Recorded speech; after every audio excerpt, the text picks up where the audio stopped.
In the last episode, when we cut this purple eye of the throat, we mentioned that in this episode we would cut a blue one. So in this episode we will use this piece of topaz to cut a blue eye of the throat. All classics must start with abundance. Now, we are shaping the stone into the form we desire.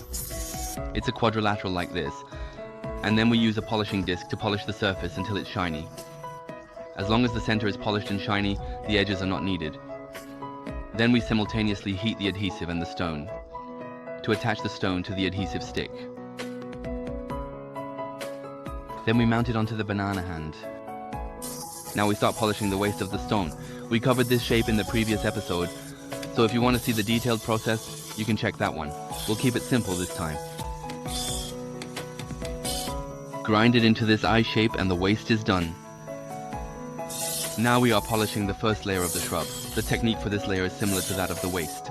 However, this layer requires more precision in the size of each facet. Like this, the first layer of the shrub is completed, forming the prototype of an eye. Now we are polishing the second layer of the shrub. For this shape, we need to make a total of 3 layers. With this, the second layer is completed.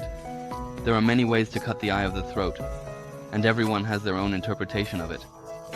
In this episode, we will shape the pupil of our eye of the throat into an oval. Like this, we have completed the crown of the entire eye of the throat, and it looks quite enchanting. After finishing the entire shrub, we then polish it. We are currently polishing the first layer of the shrub. Following the sequence of grinding and rubbing, we polish each small cotton piece until it shines, and with that, the first layer of the shrub is polished. Many friends ask why we always use amethyst or topaz for fancy cuts. Firstly, it's because these two stones are relatively inexpensive, and fancy cuts are particularly wasteful of material. By using cheaper materials, we don't have to worry about their weight as much as we would with red, blue, or green gems. Secondly, the colors of these two stones are not picky about shapes. They look particularly beautiful in any shape.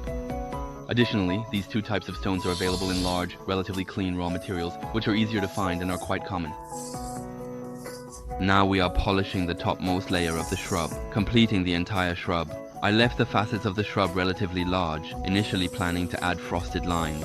But in the end, I didn't add frosted lines to the shrub. Now we are polishing the waist, which is very important and must be made beautiful. This completes the entire shrub, resulting in a captivating shape. Since we decided not to add frosted lines to the shrub, we will directly flip the stone to prepare for polishing and repair. It needs to be adhered here, so be careful when flipping it over. Now we are polishing the first layer of the neck. This layer needs to correspond with the waistline, so that the transition between the crown and the base appears natural and smooth, without being abrupt. This is what the first layer of the base looks like when it's done. Then we continue to polish the second layer of the base, which is also the final layer. The base only has 2 layers in total. Once the entire base is polished like this, we then switch the grinding disc to a polishing disc to polish the base. Now we are polishing the first layer of the base, which is the bottommost layer. We need to polish each small surface until it shines, while also ensuring that the size of each small surface remains uniform. Therefore, we must not rush this process. This is how the first layer of the base is polished.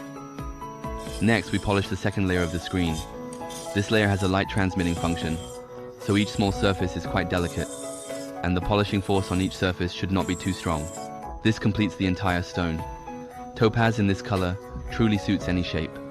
Finally, we add a thin layer of smoke yarn to the base and observe the final effect. This is the effect after adding the frosted line. At this point, I didn't know if it would look good once removed.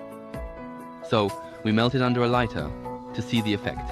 At this moment, this eye of the throat amazed me. It feels very captivating and alluring.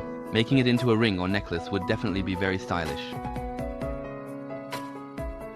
Now let's take a look at its effect under natural light.